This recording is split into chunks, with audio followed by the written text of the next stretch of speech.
Adolf Hitler wed Eva Braun, his lifelong mistress, in the map room of his Berlin bunker in the wee hours of April 29, 1945. Municipal Councilor Walter Wagner oversaw the wedding, while Minister of Propaganda Joseph Goebbels and Chancellor's private secretary Martin Bormann were witnesses. After the wedding, Hitler and his new bride had a little celebratory meal before Hitler woke up his secretary Traudi Junge at approximately 4 a.m. and dictated his last will. As the Red Army advanced on Berlin the next day, Berlin Defense Area Commander General Helmut Weidling warned Hitler that the defenders were likely to run out of ammunition by the end of the night. After lunch, Hitler and Braun said farewell to the Führer bunker's other high-ranking Nazi leaders and the bunker's employees. At around 2:30, the couple went into Hitler's study and closed the door. After an hour, someone fired a shot.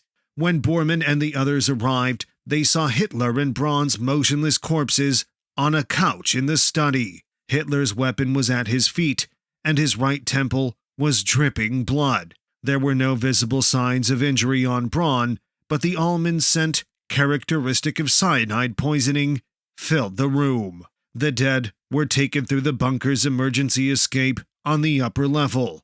In the bombed-out garden outside the Reich Chancellery, the troops draped their Führer in a Nazi banner, doused them with gasoline, and set them on fire. The bodies burned through the afternoon as the Soviets sporadically shelled the area. In the early evening, the fire was put out, but not before several of the remains had been partially preserved. A shell hole was dug and used to bury the bodies. On the morning of May 2nd, a soldier in the Soviet Army named Ivan Churakov and the 79th Rifle Corps were searching the Chancellery when they came upon an oblong area of freshly churned earth. He proceeded to dig, believing he could unearth some hurriedly buried Nazi riches. Instead, his shovel hit bone. A soldier dug out 2 dogs and 2 badly burned corpses.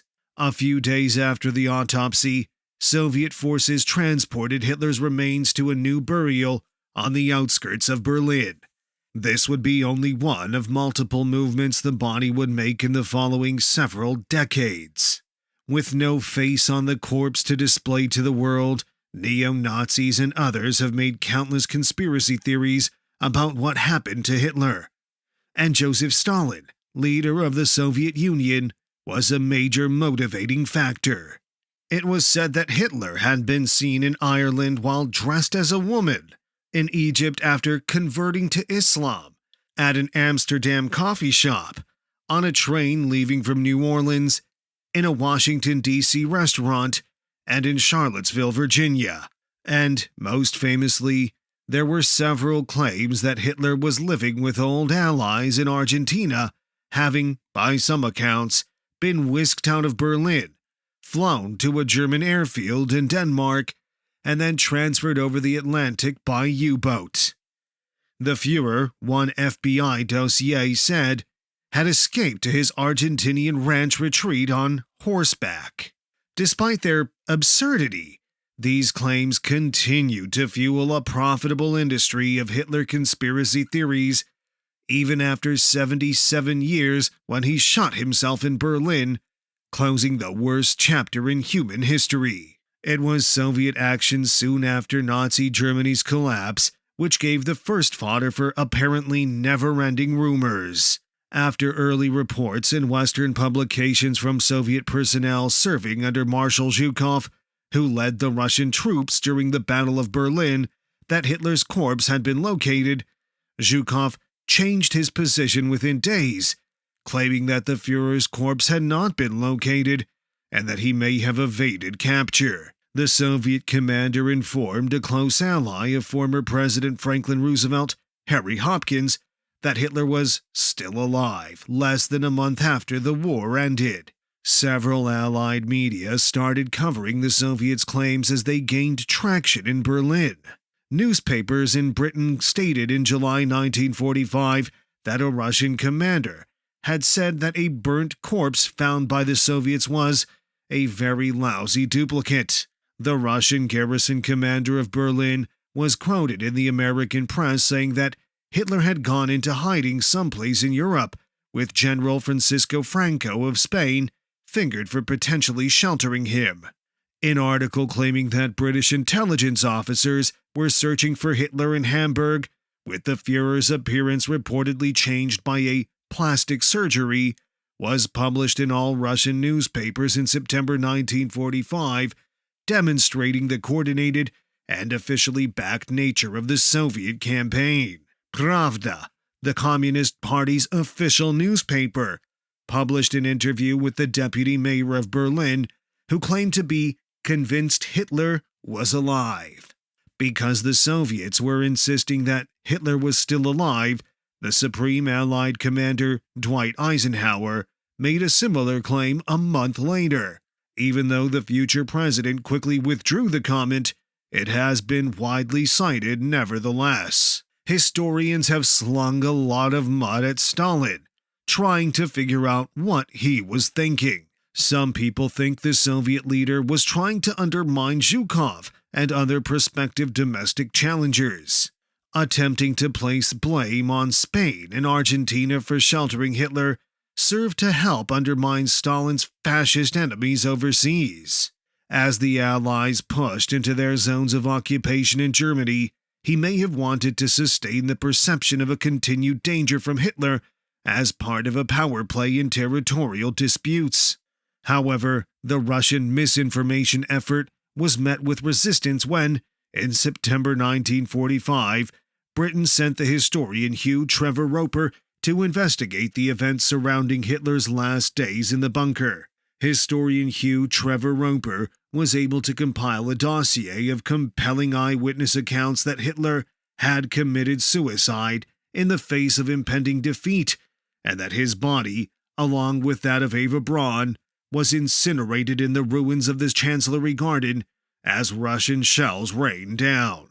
They say Trevor Roper was not up to standards and that his motivation for the effort was rooted in a desire to rid Britain of Soviet accusations that it was hiding Hitler. His integrity as an investigator in 1945 has been called into question because, in 1983, he too thought the famed Hitler diaries were real, even though they were later shown to be a forgery by a German.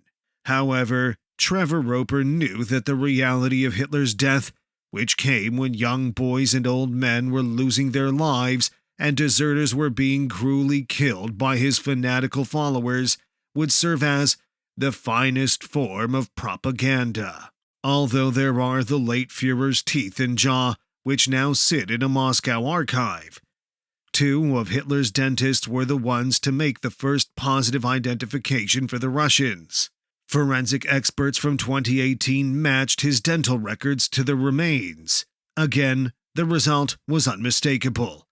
Hitler's teeth were found in Moscow, notwithstanding the claims of those who believe the corpse burnt by the bunker was a duplicate.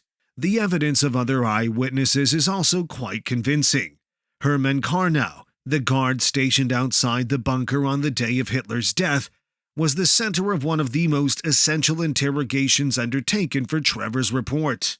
Ordered away from the Chancellery for a time by the SS, he returned to see the burning bodies of Hitler and Braun 2 meters from the emergency exit. A sketch he provided to investigators of the location where the couple were buried, which closely matches similar sketches in Soviet documents. In addition to Karnow, there is a witness who overheard Hitler's bodyguard, Otto Gunschy, direct the Führer's driver, Erich Kempka, to bring roughly 53 liters of gasoline to the bunker. Things were seen and heard by those who weren't allowed to. Britain and America's intelligence agencies had to deal with stories of Hitler riding horseback through Argentina, drinking coffee in Amsterdam, and taking the train through the American Deep South long after the Nazi leader's death. But every conspiracy theory was left worthless when the KGB agent in 2010 came out with the truth regarding Hitler's corpse. Remember when the Soviets carried the corpse from Berlin? In that year, the Soviets reburied the remains in a woodland near the town of Rathenau. It was transported again 8 months later, this time to a Soviet garrison in Magdeburg. It stayed there until March 1970, when the Soviets finally chose to pull out and hand control of the garrison to the East German Civilian Authority. If the Soviets were in charge, Hitler's grave would be kept hidden and access to his body would be restricted. But the Soviet government was concerned that the grave might become a shrine for neo-Nazis if the corpse was left in the garrison or buried someplace outside of their control. So, the director of the KGB at the time, Yuri Andropov, made the call to have the corpse incinerated. Only pieces of a jawbone and skull were preserved, and they were stored in Moscow's Federal Building. Vladimir Gumenyak, a KGB official, was chosen by Andropov to choose a secret location for Hitler's remains and to lead a team of 3 in moving the remains for disposal.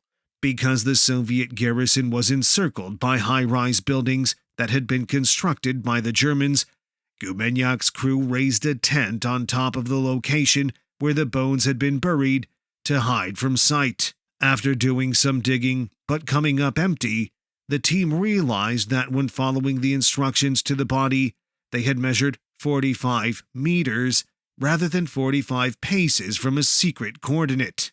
They replaced the soil, relocated the tent, and started again.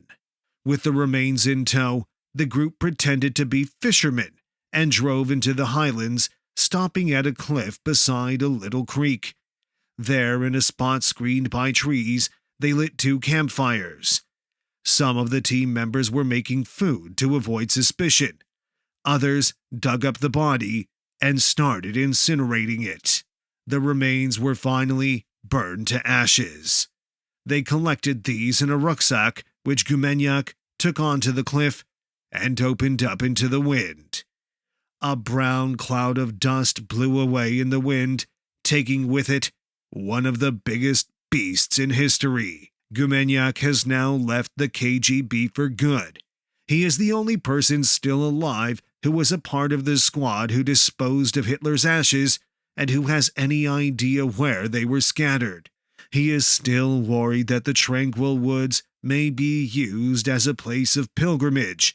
Therefore, he has pledged to die with his secret.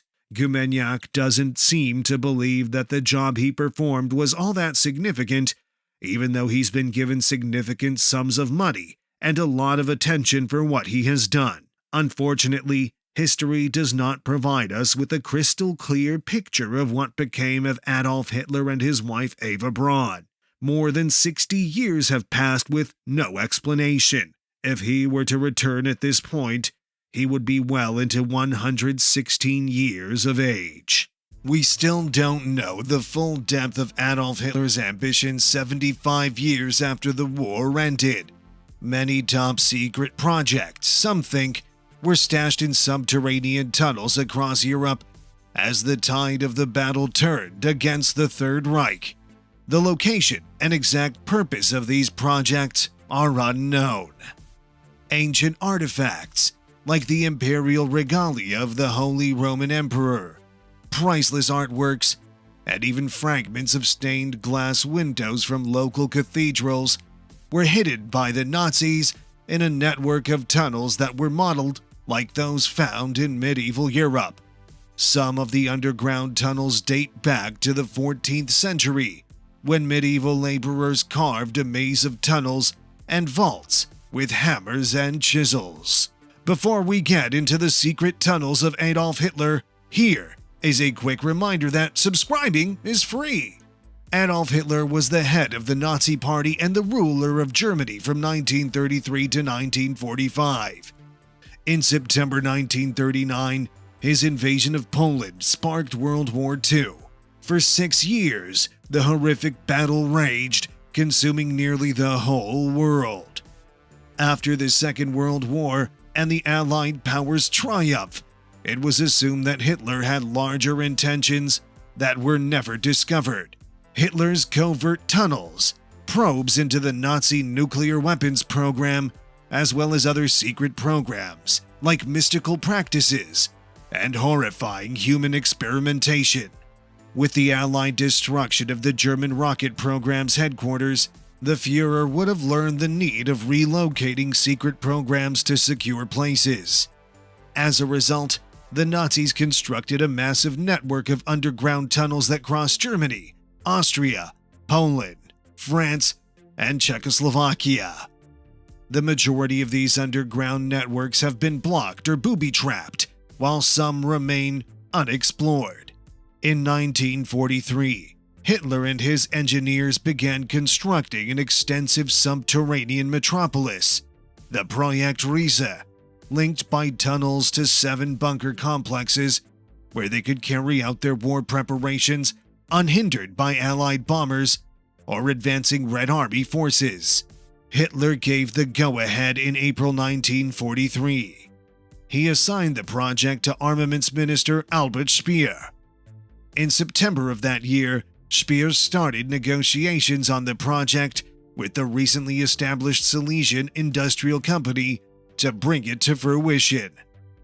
The Nazis abandoned the project 18 months later, having been crushed by the onrushing Soviets. None of the 7 shelters and tunnel systems were finished, and they are still in varying stages of disrepair today. It is believed that if the Germans had continued the war effort for another 18 months, they would have finished this underground metropolis. But war does not wait. Projekt Riese is a huge underground tunnel system located 80 kilometers south of Wrocław, beneath the Owl Mountains, Poland's oldest mountain range. To ensure that the walls lasted the test of time, the Nazis strengthened them with steel and concrete. It was projected that approximately 2 million cubic meters of granite would need to be blasted out of the Owl Mountains to finish the construction of this enormous underground settlement. Unfortunately, they were unable to complete the reinforcing project because Nazi forces abandoned it during the last days of the war. In German, Riese signifies huge. Even by Hitler's megalomaniacal standards, this was a huge project. 7 subterranean facilities linked by tunnels totaling over 5.5 miles in length beneath the Owl Mountains of Lower Silesia and the sumptuous Kisiez Castle in what was then Germany and is now a region of Poland. Projekt Riese, which was built between 1943 and 1945 during World War II, is regarded as one of the world's greatest military projects today. It is still unknown why the Nazis constructed this underground facility, nor is its actual size known. Some believe the underground complex was intended to be used as a weapon manufacturing plant, while others claim it was intended to be Adolf Hitler's headquarters. According to historians, the Germans were hoping for a haven that could survive their rivals' escalating onslaught and Allied airstrikes. The Owl Mountains satisfied all standards after a careful study of several places. The mountain range was deemed the safest location because of its strong rock, which provides the underground tube with much-needed protection against airstrikes. However, it slowed the construction process significantly. Prisoners from Poland and the Soviet Union were brought in to finish the building work. The labor conditions were horrible. Many captives succumbed as a result of malnutrition, deplorable living conditions, and weariness. The vast majority were afflicted with unknown illnesses. Approximately 5,000 forced workers were killed while the construction project was underway. According to historians, around 13,000 forced laborers and convicts from adjacent concentration camps, such as Auschwitz, were put to work erecting the surface structures and excavating the mountain at Ossowka. It is claimed that 5,000 people died in making the project reality, and 14 were executed following failed escape attempts.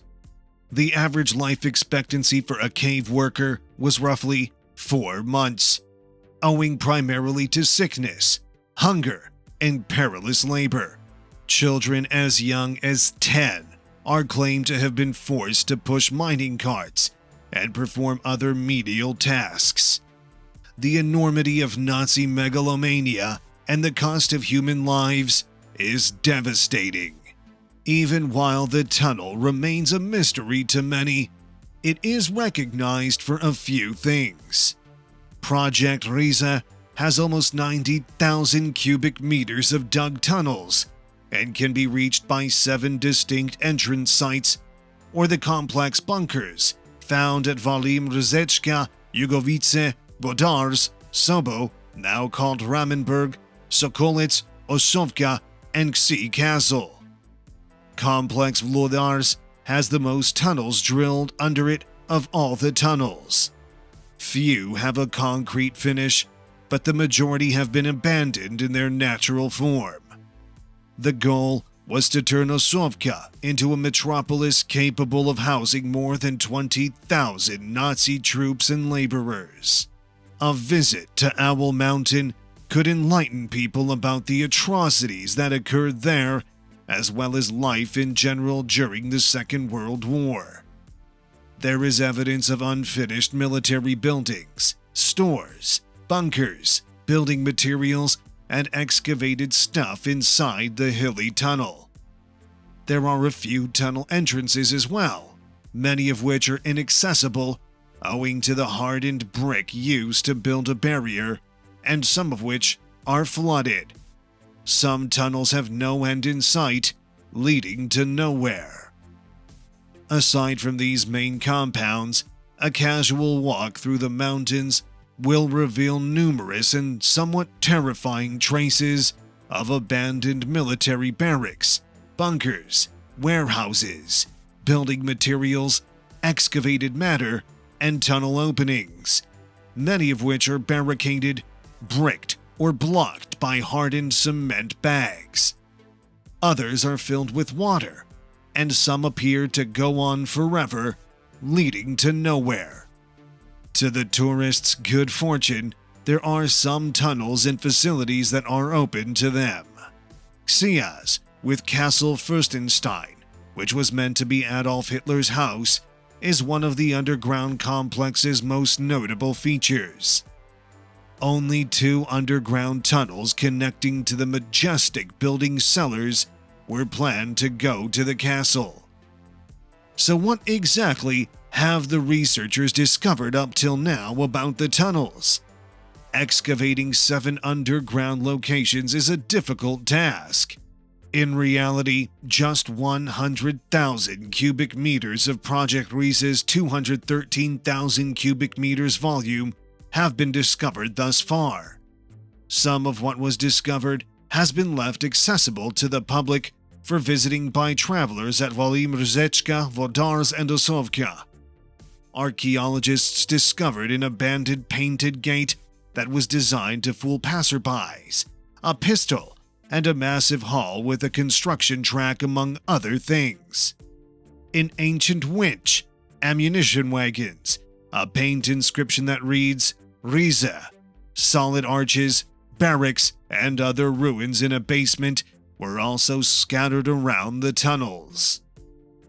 Because of lack of documentation, Project Riese's objective remains unknown.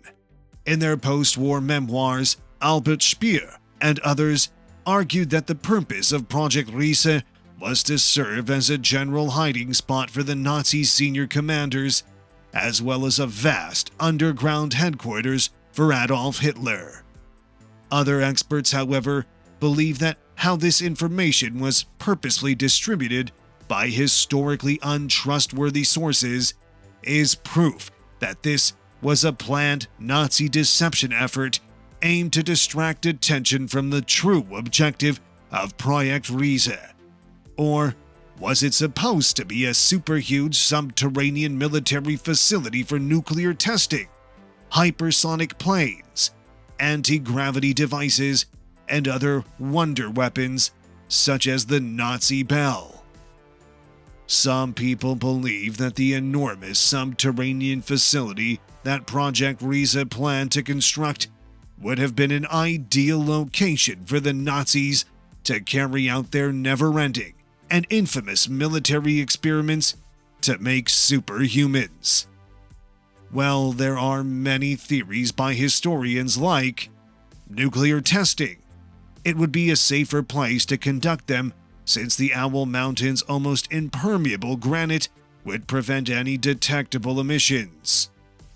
Intricate tunnel systems might have been utilized to shift munitions, offices, and records in the face of an onslaught of Allied bombs. According to one theory, Project Riese was intended to establish an underground facility for the fabrication of V-1 and V-2 rockets. The V-1 and V-2 rockets were long-range weapons capable of traveling at the speed of sound. They were nicknamed revenge weapons because they were utilized by Germany to hurt Allied soldiers and destroy their morale. Others believe that conducting the Nazis' anti-gravity experiments deep beneath man-made caverns would have been far safer. According to unverified stories, the Nazis were looking for uranium resources buried deep inside the Owl Mountains. Then there was Die Glocke, also known as the Nazi Bell, one of the many wonder weapons that the Germans were constructing in secret. It was planned to be 12 feet tall and 7 feet across, with counter-rotating cylinders filled with a mercury-like fluid, violet in color. According to reports, 5 of the 7 scientists who worked on this research died of unknown reasons. It has also been said that the underground complex was used to hide riches that had been stolen from banks, museums, and archives. The artwork that was plundered by German soldiers from all of the European nations that they occupied, the gold from Breslau, and the treasures of the Silesian noble family von Schaffgotsch are some of the gems that have been stolen.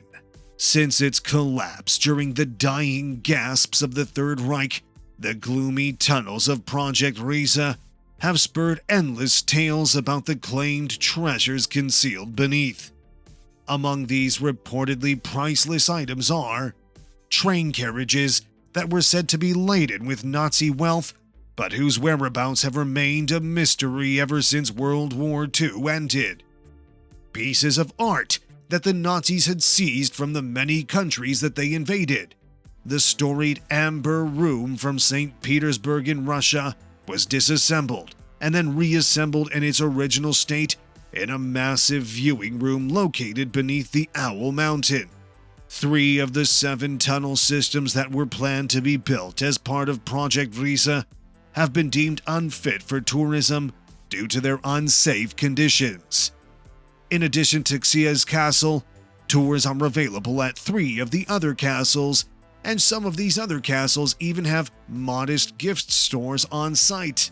The curators of the Osovka tunnel system offered 2 types of tours, a standard walking tour and an extreme tour. The extreme tour involves being carried around flooded tunnels in a big metal tub while carrying a torch and praying that your iPhone doesn't fall into the icy water. And with that, the video comes to an end. Don't forget to like the video and subscribe to the channel if you want to watch more videos like this one.